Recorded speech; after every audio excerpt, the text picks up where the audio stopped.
My dear wife part 10 రచయిత పురం రామతులసి గారు.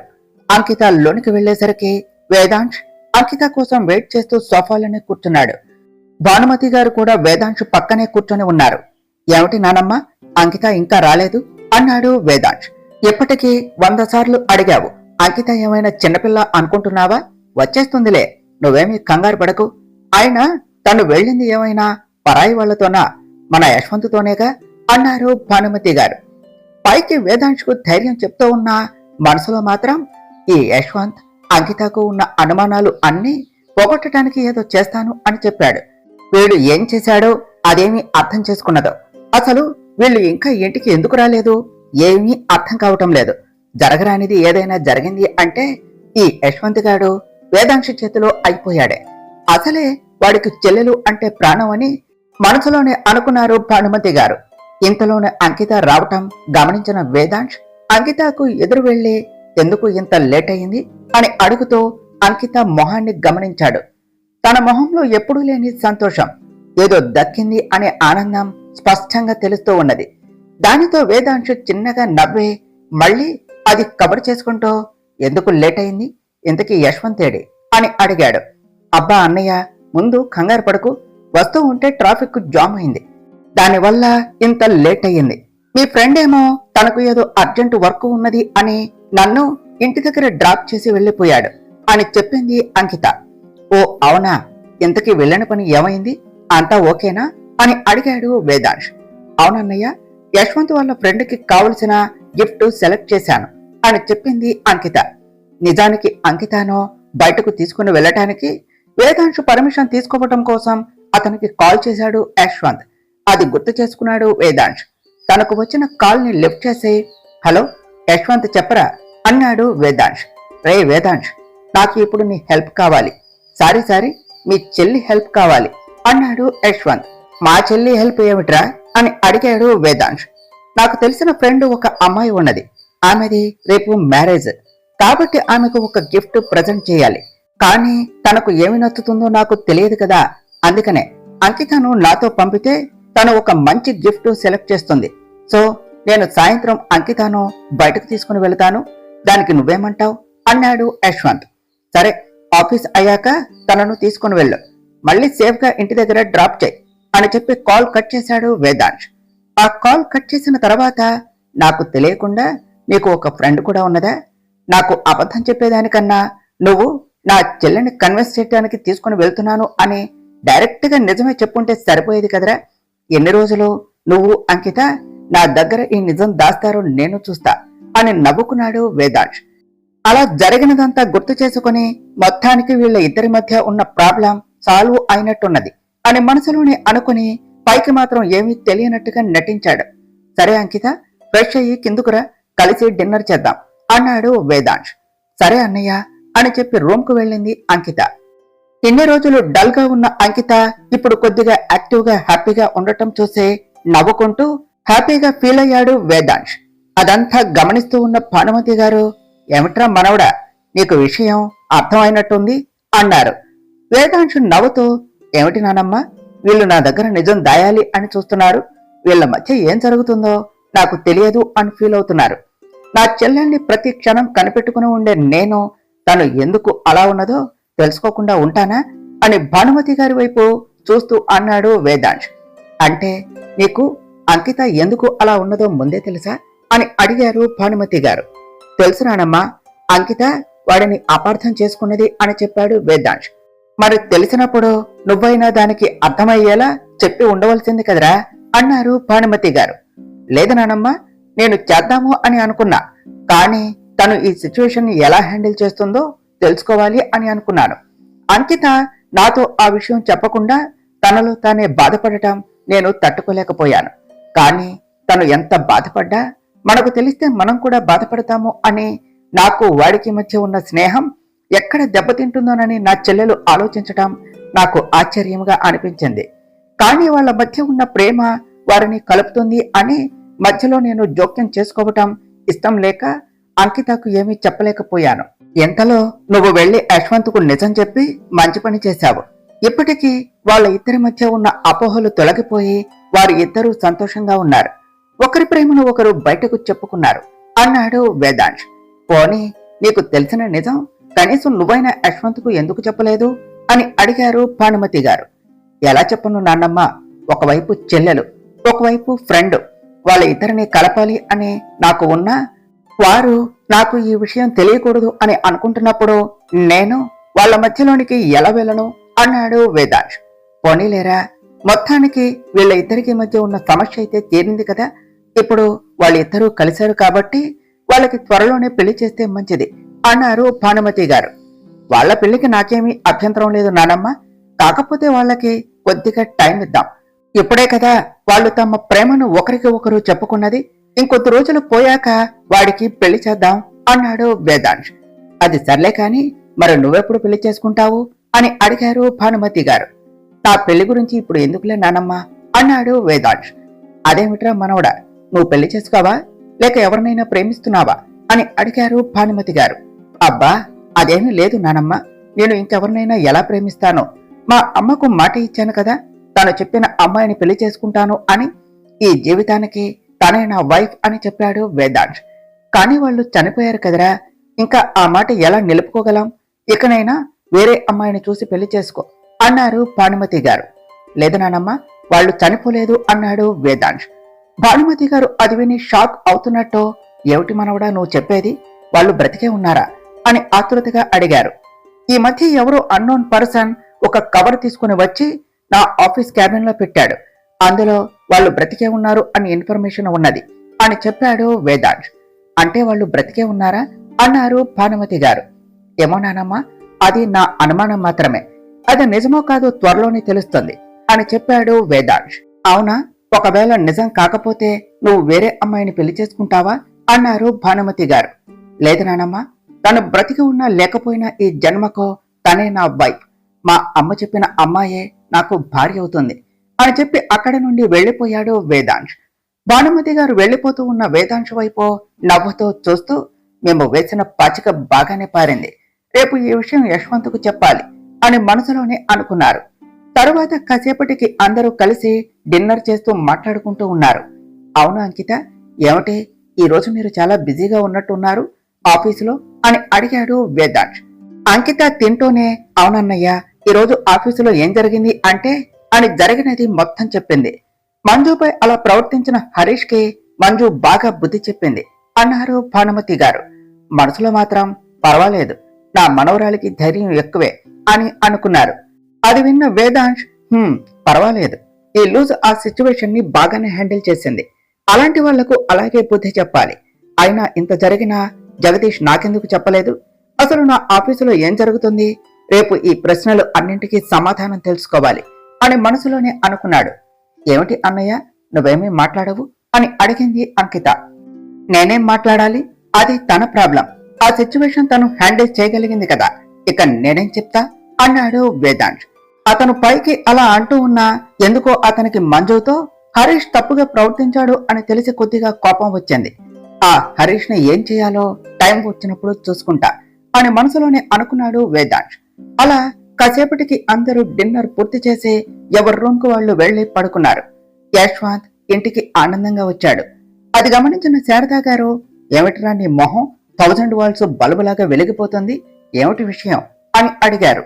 యశ్వంత్ జరిగినదంతా శారదాకు చెప్పాడు. అది విన్న శారదా గారు, అవునా, నువ్వు చెప్పిందంతా నిజమేనా, పోనీలే, మొత్తానికి మీరు ఇద్దరూ కలిశారు, నాకు అది చాలు, నువ్వు ఇంత మంచి గుడ్ న్యూస్ చెప్పావు కాబట్టి నీ నోరు తీపి చేస్తాను ఉండు అని చెప్పి కిచెన్ లోనికి వెళ్లి స్వీట్స్ తీసుకుని వచ్చి యశ్వంత్ కు తినిపించారు శారదా గారు.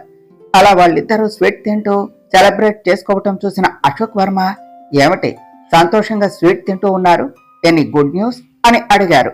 అశోక్ వర్మ రాగానే యశ్వంత్ మొహంలో ఆనందం మొత్తం ఒక్కసారిగా ఆవిరైపోయింది. అతను అక్కడి నుండి వెళ్లిపోయాడు. వెళ్లిపోతూ ఉన్న యశ్వంత్ వైపు అశోక్ వర్మ బాధగా చూస్తూ, ఏమైంది యశ్వంత్, నన్ను చూడగానే నీ మొహంలో ఆనందం కూడా మాయమైపోయే అంత తప్పు నేనేం చేశాను అని మనసులోనే అనుకుంటూ బాధపడ్డాడు. శారదా గారు అదేది పట్టించుకోకుండా, మీ తండ్రి కొడుకులు మళ్ళీ గొడవ పడ్డారా అని అనుకుంటూ అక్కడ నుండి వెళ్లిపోయారు. అశోక్ వర్మ కూడా అక్కడ నుండి బాధగా వెళ్లిపోయాడు. యశ్వంత్ తన రూమ్ కు వచ్చి, ఛీ, ఈయన వల్ల మూడంతా స్పాయిల్ అయ్యింది అని అనుకుంటూ తన సీక్రెట్ కబోర్డ్ లో ఉన్న మంజు ఫోటో తీసి, చూసావా, నువ్వు నన్ను కలిసినప్పటి నుంచి నాకు అంతా మంచి జరుగుతూ ఉన్నది, యు ఆర్ మై లక్ అని అనుకుంటూ మంజు ఫోటోని మళ్ళీ ఆ కబోర్డ్ లో పెట్టేసి వెళ్లి ఫ్రెష్ అయి వచ్చాడు. అలా కాసేపటి తర్వాత బయటకు వచ్చి బెడ్ పై పడుకుంటూ అంకితను అతడు ఈ రోజు కిస్ చేసిన విషయం గుర్తు చేసుకున్నాడు. ఆ విషయం గుర్తుకు రాగానే యశ్వంత్ పెదవులపై చిన్న చిరునవ్వు వచ్చింది. అలా యశ్వంత్ అంకితను గుర్తు చేసుకుంటూ మెల్లగా నిద్రలోనికి జారుకున్నాడు. ఇటు మంజు వచ్చినప్పటి నుంచి ఆ ప్లాన్ గురించి ఐడియాస్ ఆలోచించి అందులో ఏది వర్కౌట్ అవుతుందో అని ఆలోచిస్తూ తన వర్క్ పూర్తి చేసుకునేసరికి టైం 12 అయ్యింది. అప్పటి వరకు ఏమీ తినకుండా ఉండటం వల్ల మంజుకి బాగా ఆకలిగా అనిపించి తన దగ్గర ఉన్న ఫుడ్స్ ని తీసుకుని తింటూ, ఇంకా ఈ ప్లాన్ సగం కూడా పూర్తి అవ్వలేదు, ఆల్రెడీ ఒక రోజు గడిచిపోయింది, మరో 2 రోజుల్లో ప్రాజెక్టు ప్లాన్ పూర్తి అవ్వకపోతే నా పరిస్థితి ఏమిటి అని ఆలోచించి మళ్ళీ వర్క్ స్టార్ట్ చేసింది. అలా చాలాసేపు వర్క్ చేసిన తర్వాత టైం 2 అవటంతో బాగా అలసిపోయి అలా టేబుల్ మీద నిద్రపోయింది. మరో ప్రక్క టైం 2:30 అయినా నిద్ర పట్టకపోవటంతో బెడ్ పై అటు ఇటు దొర్లుతూ నిద్రపోవటానికి ట్రై చేస్తూ ఉన్నది అంకిత. కానీ అంకితకు కళ్ళు మూసుకుంటే యశ్వంత్ తనని కిస్ చేసిన విషయమే గుర్తుకు రావటంతో ఆమెకు నిద్ర పట్టడం లేదు. ఛా, ఈ యశ్వంత్ చేసిన పనికి నాకు నిద్ర కూడా రావటం లేదు, ఇప్పుడు ఏం చేయాలి, నాకు యశ్వంత్తో మాట్లాడాలి అని అనిపిస్తున్నది, కాల్ చేయనా, వద్దులే, తను నిద్రపోతున్నాడేమో, అసలే ఇన్ని రోజులు నా వల్ల చాలా బాధపడ్డాడు, ఈ రోజన్నా ప్రశాంతంగా పడుకొనిద్దాం అని అనుకుంటూ యశ్వంత్ గురించి ఆలోచిస్తూ ఎప్పటికో నిద్రపోయింది అంకిత. నెక్స్ట్ డే మార్నింగ్ మంజు నిద్ర లేచేసరికి టైం 8 అవటంతో లేచి టైం చూసుకొని, ఓ మై గాడ్, టైము 8 అయిపోయింది, ఇదేమిటి, నేను ఎంతసేపు పడుకున్నాను, 1 అవర్లో నేను ఆఫీసులో ఉండాలి అని అనుకుంటూ హడావిడిగా పైకి లేచి రెడీ అయ్యి ఆఫీస్కు స్టార్ట్ అయ్యింది. ఆ రోజు కొద్దిగా ట్రాఫిక్ ఎక్కువ లేకపోవటంతో త్వరగానే ఆఫీస్కు రీచ్ అయ్యింది. ఆఫీస్కు వచ్చిన వెంటనే టైంకు రీచ్ అయ్యాను, థ్యాంక్ గాడ్ అని అనుకుంటూ ఆఫీసులోనికి వెళ్ళింది. అంకిత ఇంకా నిద్ర లేవకపోవటంతో భానుమతి గారు వచ్చి, వసే అంకిత, టైము 8:30 అవుతూ ఉన్నది, నువ్వు ఇంకా నిద్రపోతూనే ఉన్నావు, ఆఫీస్కు ఎప్పుడు వెళ్తావు అని అనటంతో అంకితకు ఆఫీస్కు వెళ్ళాలి అన్న విషయం గుర్తుకు వచ్చి వెంటనే పైకి లేచి, ఇదేమిటి, టైము 8:30 అయ్యిందా అంటూ గోడకు ఉన్న గడియారం వైపు చూసింది. అదేగా నేను చెప్పేది, లేచి రెడీ అవ్వు అన్నారు భానుమతి గారు. నానమ్మ, ఆ లేపేదేదో ఇంకా ఎర్లీగా వచ్చి లేపవచ్చు కదా అంటూ వాష్రూంలోనికి పరుగులు తీసింది అంకిత. అది చూసి భానుమతి గారు నవ్వుకుంటూ కిందకు వచ్చారు. అప్పటికే ఆఫీస్కు రెడీ అయ్యి టిఫిన్ చేయడానికి డైనింగ్ టేబుల్ దగ్గరకు వచ్చాడు వేదాంశ్. భానుమతి గారు కూడా రావటంతో, రానానమ్మ, టిఫిన్ చేద్దాం అని పిలిచాడు. అవును, అంకిత ఏది అని అడిగాడు. తమరి గారాల చెల్లెలు ఇప్పుడే నిద్రలేచింది, ఆఫీస్కు టైం అయిపోయింది అని గుర్తు చేస్తే గాని తనకు గుర్తులేదు ఆఫీస్కు వెళ్ళాలి అన్న విషయం. నేను లేపేసరికి టైం చూసుకుని అటు ఇటు పరుగులు పెడుతూ ఉన్నది, తను రెడీ అయి వస్తుందిలే, నువ్వు టిఫిన్ చేసి బయలుదేరు, నేను అంకితతో పాటే తింటాను అన్నారు భానుమతి గారు. సరేనానమ్మా అని వేదాంశు టిఫిన్ చేస్తూ ఉన్నాడు. ఇంతలో కాసేపటికి అంకిత రెడీ అయ్యి కిందకు వచ్చింది. రా అంకిత, టిఫిన్ చేద్దువు కాని అన్నాడు వేదాంశ్. లేదన్నయ్య, ఆఫీస్కి టైం అయిపోతుంది, నేను వెళ్తున్నా అని చెప్పి అక్కడి నుండి బయటకు వెళ్లిపోయింది అంకిత. అదంతా చూస్తూ ఉన్న భానుమతి గారు, అదేమిట్రా టిఫిన్ చేయకుండా వెళ్లిపోతూ ఉన్నది, అది అసలే ఆకలికి ఆగలేదు కదా, నువ్వేమీ చెప్పవేమిటి అన్నారు. నువ్వేమీ కంగారు పడకు నానమ్మ, ఆల్రెడీ యశ్వంత్ మన ఇంటి బయట ఉన్నాడు, వాడు చూసుకుంటాళ్లే అని చెప్పాడు వేదాంశ్. ఇంటి బయట ఎందుకురా అని అడిగారు భానుమతి గారు. ఇంకెందుకు, అంకితను ఆఫీసులో డ్రాప్ చేయడానికి వాడు మన ఇంటి ముందు అరగంట నుండి వెయిట్ చేస్తున్నాడు అని చెప్పాడు వేదాంశ్. అదేమిట్రా, ఇంటి బయట వెయిట్ చేయటం ఎందుకు, లోపలికి రావచ్చుగా అన్నారు భానుమతి గారు. ఏముంది నానమ్మ, వాడు ఇప్పుడు లోపలికి వస్తే నాకు ఎక్కడ నిజం తెలిసిపోయిందో అని నాకు మొహం చూపించకుండా తిరుగుతున్నాడు అని నవ్వుకుంటూ చెప్పాడు వేదాంశ్. నాకేం అర్థం కాలేదు వేదాంశ్ అన్నారు భానుమతి గారు. ఏం లేదు నానమ్మ, వాడికి ఆల్రెడీ తెలుసు వాళ్ళ ప్రేమ విషయం నాకు తెలుసు అని చెప్పాడు వేదాంశ్. మరి తెలిసినప్పుడు ఇంకా ఈ ముసుగులో గుద్దులాట ఎందుకు అన్నారు భానుమతి గారు. అది చూద్దాం నానమ్మ, వీళ్ళు ఇంకా ఎన్ని రోజులకి నా ముందుకు వస్తారో అన్నాడు వేదాంశ్. సరిపోయింది, నీకు తెలుసని వాడికి తెలుసు, వాడికి తెలుసని నీకు తెలుసు. కానీ ఇద్దరు బయటికి చెప్పకుండా ఇంకా ఎన్ని ఆటలు ఆడతారో చూడాలి. కాకపోతే పాపం మీ ఇద్దరి మధ్యలో అంకిత ఇరుక్కుపోయింది అన్నారు భానుమతి గారు. ఆ మాటకు వేదాంశ్ నవ్వుకుంటూ టిఫిన్ చేశాడు. ఇటు బయటికి వచ్చిన అంకిత ఆల్రెడీ అక్కడ కారులో వెయిట్ చేస్తున్న యశ్వంత్ను చూసి వెంటనే అతను కారు ఎక్కి, త్వరగా పోనీ యశ్వంత్, ఆల్రెడీ చాలా లేట్ అయిపోయింది, త్వరగా ఆఫీస్కి వెళ్ళాలి అన్నది. అబ్బా కంగారు పడకు, వెళ్దాంలే అంటూ తన బ్యాక్ సీట్ లో నుంచి ఒక కవర్ను తీసి అంకితాకి ఇచ్చి, ఇదిగో ఈ లోపు టిఫిన్ చెయ్యి అని కార్ స్టార్ట్ చేశాడు యశ్వంత్. ఏంటి టిఫిన్ తీసుకొచ్చావు అని అడిగింది అంకిత. నువ్వు రెడీ అవుతూ నాకు ఫోన్ చేసి చెప్పావుగా, ఆల్రెడీ లేట్ అయిపోయింది, నేను ఫాస్ట్ గా ఆఫీస్కి వెళ్ళాలి అని. అందుకే ఆ హడావిల్లో తిన్నావో లేదో అని నీకోసం అనే టిఫిన్ తీసుకొచ్చా అని చెప్పాడు యశ్వంత్. ఓ అవునా, థ్యాంక్ యూ యశ్వంత్ అంటూ కారులోనే కూర్చుని టిఫిన్ చేస్తూ, అవును యశ్వంత్ నువ్వు తిన్నావా అని అడిగింది అంకిత.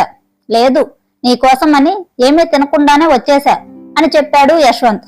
అయ్యో అవునా, సర్లే నాతో పాటు నువ్వు కూడా తిందువు గాని, ఆ పట్టు అని యశ్వంత్కి కూడా టిఫిన్ తినిపించింది అంకిత. ఏంటి నైట్ నిద్రపోలేదా అని అంకిత వైపు చూసి అడిగాడు యశ్వంత్. అవును, నీకెలా తెలుసు అన్నది అంకిత. నీ కళ్ళు చూస్తేనే తెలుస్తుంది అని చెప్పాడు యశ్వంత్. అవునా అంటూ తన కళ్ళని కార్ మిర్రర్ లో చూసుకుంది అంకిత. నిజమే, నైట్ నిద్రపోకపోవడంతో కళ్ళ చుట్టూ డార్క్ సర్కిల్స్ వచ్చేశాయి. అయినా ఏం పర్లేదులే, మేకప్ తో కవర్ చేస్తా అని తింటూ చెప్పింది అంకిత. అవును, రాత్రంతా నిద్రపోకుండా ఏం చేశావు అని అడిగాడు యశ్వంత్. అంకిత రాత్రి తను ఎందుకు నిద్రపోలేదో గుర్తు చేసుకుని సిగ్గుపడింది. దాంతో తన బుగ్గలు ఎర్రబడ్డాయి.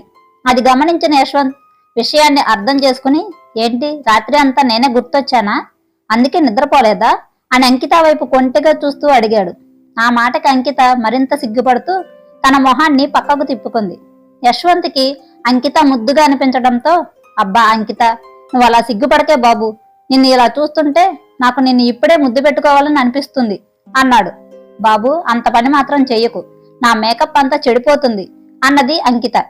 ఒసేయ్, నేను ప్రేమగా ముద్దు పెడతాను అంటే నా మేకప్ చెడిపోతుంది అంటావేంటే, నేను ఇచ్చే ముద్దు కన్నా నీకు నీ మేకప్పే ముఖ్యమా అన్నాడు యశ్వంత్.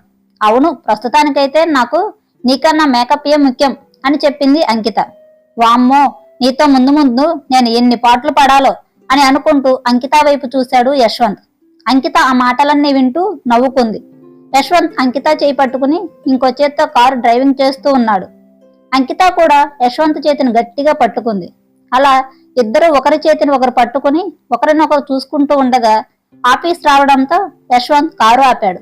అంకిత తన చేతిని వెనక్కి తీసుకుంటూ, నేను వెళ్తాను అని యశ్వంత్ కళ్ళల్లోకి చూస్తూ చెప్పింది. సరే, మళ్ళీ సాయంత్రం నేను పికప్ చేసుకోవడానికి వస్తాను అన్నాడు యశ్వంత్. ఏంటి మళ్ళీ సాయంత్రం వస్తావా? ఏం అవసరం లేదు, నా దగ్గర స్కూటీ ఉంది, నేను రోజు దాంట్లోనే వెళ్ళాలని మా అన్నయ్య ఆర్డర్ వేశాడు. అది కాక రోజు నువ్వు నన్ను పికప్ చేసుకుని డ్రాప్ చేయడం చూశాడంటే మన విషయం అన్నయ్యకి తెలిసిపోతుంది అని చెప్పింది అంకిత. తెలిసిపోవడం ఏంటే, ఆల్రెడీ తెలిసిపోయింది, కాకపోతే వాడు నీ ముందు బయటపడట్లేదు అంతే అని తనలో తానే గొనుక్కున్నాడు యశ్వంత్.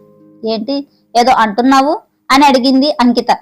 ఏం లేదు, నువ్వు చెప్పిందే కరెక్టే అని అంటున్నా అని కవర్ చేశాడు యశ్వంత్. సరే అయితే నేను వెళ్తున్నా, బాయ్ అని చెప్పి కారు దిగి ఆఫీస్లోకి వెళ్ళింది అంకిత. యశ్వంత్ వెళ్తున్న అంకిత వైపు చూస్తూ, ఓసి పిచ్చిదానా, మీ అన్నయ్య కళ్ళు 24 గంటలు నీ మీదే ఉన్నప్పుడు నువ్వు నేను ప్రేమించుకుంటున్నాం అన్న విషయం వాడికి తెలియదా?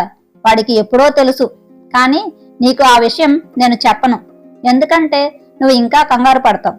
అదీ కాక నువ్వు నన్ను ఇన్ని రోజులు పెట్టిన టార్చర్కి నువ్వు ఆ మాత్రం టెన్షన్ పడాలి అని అనుకుంటూ నవ్వుకుని అక్కడి నుండి ఆఫీస్కి బయలుదేరాడు. ఇటు ఆఫీస్కు వచ్చిన మంజు దివ్యతో కలిసి ప్రాజెక్టు పని పూర్తి చేయడంలో మునిగిపోయింది. ఇంతలో అక్కడికి వచ్చిన అంకిత, ఏంటి మంజు వర్క్ ఎక్కడి వరకు వచ్చింది అని అడిగింది. ఆల్రెడీ సగం వరకు ఫినిష్ అయ్యింది, ఇంకా సగం ఉంది అని నీరసంగా చెప్పింది మంజు. అది అబ్జర్వ్ చేసిన అంకిత, ఏంటి మంజు అంత నీరసంగా ఉన్నావు అని అడిగింది.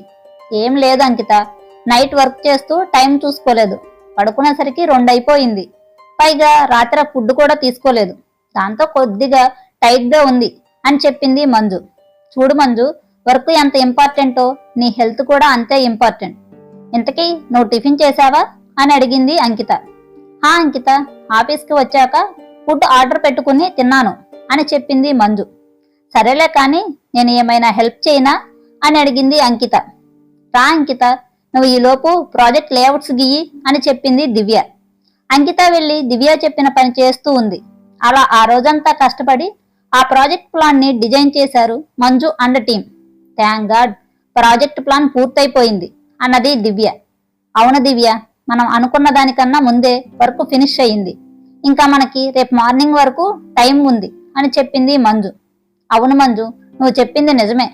కానీ ఇప్పుడు ఆఫీస్ టైం అయిపోయింది కాబట్టి రేపు ఈ ప్లాన్ ని హరీష్ సార్కి ఇస్తే ప్రెజెంటేషన్ చేస్తారు అని చెప్పింది దివ్య. సరేలే కానీ ముందు ఇంటికి వెళ్దాం పదండి అన్నది అంకిత. సరే అంకిత, వెళ్దాం పదండి అన్నది దివ్య. మీరు వెళ్ళండి, నా చేతికి ఇంక్ అంటుకుంది, నేను హ్యాండ్ వాష్ చేసుకుని వస్తాను అని చెప్పింది మంజు. సరే మంజు, మేం బయట నీ కోసం వెయిట్ చేస్తాం, త్వరగా వచ్చేసాయి అన్నారు అంకిత దివ్య. మంజు సరే అని చెప్పి ప్రాజెక్ట్ ప్లాన్ ని అక్కడే పెట్టి హ్యాండ్ వాష్ చేసుకోవడానికి వెళ్ళింది. మంజు తిరిగి వచ్చేసరికి ప్రాజెక్ట్ ప్లాన్ పై ఇంకు పడి ఉంది. అది చూసిన మంజు, ఏంటిది, ప్లాన్ మీద ఇంకి ఎలా పడింది? 2 రోజుల నుండి కష్టపడి చేసిన ప్లాన్ అంతా ఇలా స్పాయిల్ అయిపోయింది ఏంటి? ఇప్పుడు ఏం చెయ్యాలి అని అనుకుంటూ అక్కడే నుంచుని ఏడుస్తూ ఉంది. ఎంతసేపైనా మంజు బయటికి రాకపోవడంతో సరే అంకిత, నువ్వు మంజు కలిసి వెళ్ళండి, నాకు పని ఉంది, నేను వెళ్తున్నా, బాయ్ అని చెప్పి అక్కడి నుండి వెళ్లిపోయింది దివ్య. అప్పటికే చాలాసేపు అవడంతో మంజు కోసం మళ్ళీ ఆఫీస్లోకి వెళ్ళింది అంకిత. అక్కడే నిలబడి మంజు ఏడుస్తూ ఉండటం చూసి తన దగ్గరకు వెళ్లి ఏమైందే మంజు అని అడిగింది అంకిత. మంజు ఇంకుపడ్డ ప్లాన్ చార్ట్ను చూపించి చూడు అంకిత ఏమైందో అన్నది. అది చూసిన అంకిత, ఏంటి మంజు, చార్ట్పై ఇంకి ఎలా పడింది అని అడిగింది.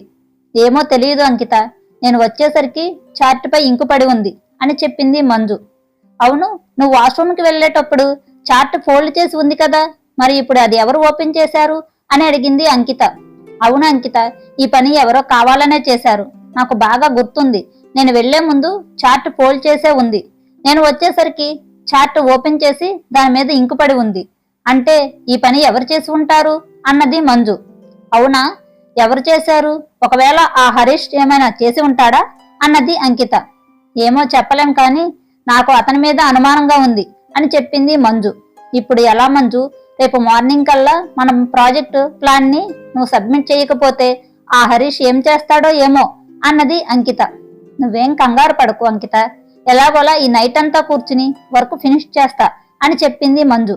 ఏంటి మంజు నువ్వు చెప్పేది? ఒక్కదానివే ఒక్క నైట్ లో ఎలా వర్క్ ఫినిష్ చేయగలవు? అది సాధ్యమేనా అన్నది అంకిత. సాధ్యమైనా అవ్వకపోయినా మనకు వేరే చాయిస్ లేదు కదా అని చెప్పింది మంజు. పోనీ నేనేమైనా హెల్ప్ చేయనా అని అడిగింది అంకిత. నో అంకిత, ఇప్పటి వరకు మీరు నాకు చాలా హెల్ప్ చేశారు, అది చాలు, ఇప్పుడు ఈ ప్రాబ్లంని నేనే ఏదోలా సాల్వ్ చేస్తా అని చెప్పింది మంజు. టైం చాలా తక్కువ ఉంది మంజు, ఒకసారి ఆలోచించు అన్నది అంకిత. పర్వాలేదు అంకిత, ఇప్పుడు అంత కష్టపడాల్సిన అవసరం ఏమీ ఉండదులే, ఎందుకంటే ఆల్రెడీ ప్లాన్ డీటెయిల్స్ అన్నీ నా ల్యాప్టాప్ లో ఉన్నాయి, కాకపోతే వాటిని కొన్ని మాడిఫై చేస్తే సరిపోతుంది, దానికి నైట్ అంతా టైం ఉంది కాబట్టి it's okay, I will manage it అని చెప్పింది మంజు. వావ్ మంజు, ఈ ఐడియా చాలా బాగుంది, సరే వెళ్దాం పదా అని అక్కడి నుండి ఇంటికి బయలుదేరారు అంకిత మంజులు. వెళ్తున్న వారి వైపు కోపంగా చూస్తూ బయటికి వచ్చాడు హరీష్. అంతకుముందు జరిగిన దాన్ని గుర్తు చేసుకున్నాడు.